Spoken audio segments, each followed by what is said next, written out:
So something really cool happened to me, and that is we got our first 3D printer.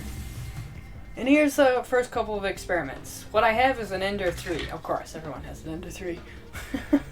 Go figure. Who would have guessed? But let's look at some of the things that have worked and some of the things that have not worked. If you buy an Ender 3 now, you will basically get the B. If you're not sure if you have an S1, if you're not sure if you have a Pro, you probably have a B. Here's the initial print. It is, of course, a Maneki Neko instead of a dog. Look at this thing. Look at how crisp this is. You can barely even tell that it has lines.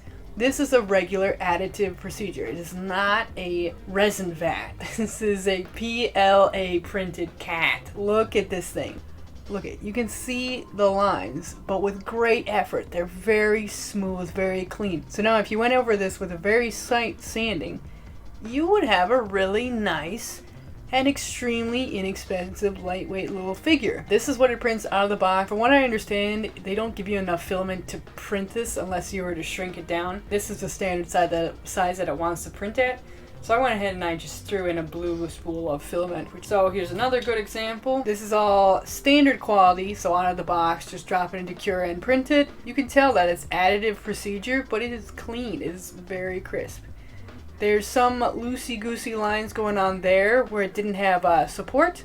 But again, that's a really easy thing to fix. This is going to be the lid for a guitar pick box. Here's my first major failure. This is supposed to be a foot and riser that you put onto the bottom of the device. The device is held together mostly with these bars of extruded material, which has these indents that's basically shaped like this. So this is a nice design for a foot, because basically you just go right underneath it and it just sticks. It's fine. You don't need any bolts. However, I got something wrong with either the way I laid it down or the way the supports are kind of generate naturally in Cura. You can't do a lot with editing the supports in Cura, from what I understand. And of course, if you're new to this, Cura is the slicer program, which the slicer is the program that takes the 3D model and basically tells the 3D printer how to put it together. So whenever you have a 3D model, you push it through the slicer, bish bash bosh, you have a object ready to print. So anyway, yeah, so it filled up with the support. I printed it like this. So next time I think I'm going to print it like this, and we will see how I'm able to do. So it'll be sitting on the bed like it's sitting on my hand. And then I think it won't need supports because, of course, you know, this was laying on the bed like this, I believe. So you can see it doesn't really need supports. And it only had minor errors where it could have used supports. I just didn't understand how to edit in the Cura program. So yeah, if you get a 3D printer and you're just starting out, don't be afraid to play with the Cura settings. This is a raft. In case you weren't sure what a raft is when you're going through your settings, this will help you make sure you can get your prints to stick. Here's two examples of rafts. This is a setting you put in Cura to help it stick. So basically it's a bit of waste and it's very flexible. This is actually PLA. Look how flexible PLA can be depending on how the lines go down, basically. So a raft is just this big sticky thing that your pieces stick to. Which brings me to my next thing that could possibly go wrong with your prints. If they're not printing, use a raft. If they print looking like this, your model is not actually designed for a 3D printer. First of all, this print doesn't have the supports that it needed. So you get a lot of layers where the layers just basically collapse back into the vehicle. It should have a hood on it, for instance. This is supposed to be a Nova. I'm not sure even putting supports in Cura would have helped it out. But this model, yes, it is a 3D model, but not all 3D models are actually designed for 3D printing. This one, for instance, you can see it's got seats in there and it's hollow on the inside. So basically this was designed for a video game or just as an example of, look, I can 3D model. It's great, it's detailed, but it has too much detail on the inside. So there you go. I printed a lot of tiny little convertible Novas, which are terrible. This is another failure.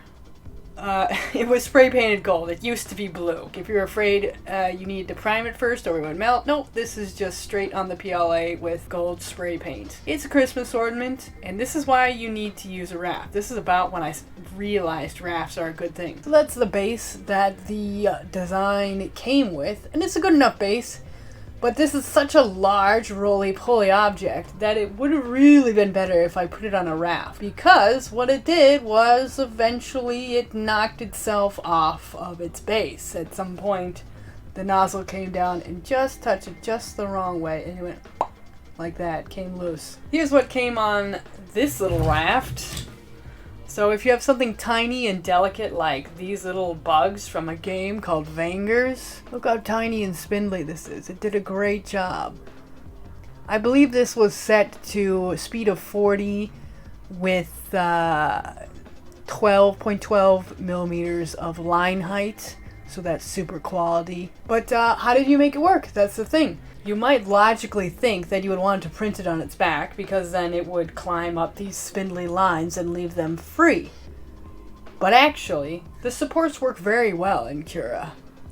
So, although the support here looks pretty beefy and like it would never break off, it did quite harmlessly. So let me just kind of slide one of these guys back on there so you can see. They came out looking like that, which of course was quite scary. It looked like it wouldn't, but a little bit of leverage with the spatula that came with the device, and they all pop pretty easily. So yeah, don't be afraid of a big chunk in support. Just make sure that there's actually a way to break the support out, unlike this mess. If you're the average person, you're probably pretty concerned with detail. A lot of people want to get the resin vat style, because it's supposed to be line-free, or at least so much line-free that barely any sanding will lift it up. But I am here to tell you that the Ender 3 comes out great, and if you want to sand it, it'll come out perfect with very little effort. Here is a big bug that was printed on the Ender 3. Look how smooth it is. Pretty perfect, right? No lines in there. Look at that bug butt. That's perfect. But there you go. With very little sanding, you can actually have an excellent print that's just as good as the vat print, but without the mess. Anyway, as like anyone, I recommend the Ender 3 to anyone starting out in 3D printing. It is amazing, and it's very simple to use. So I'll continue to log my experiments and discoveries while playing around with this, and sooner or later I'll even show how to use the 3D modeling programs. See you later.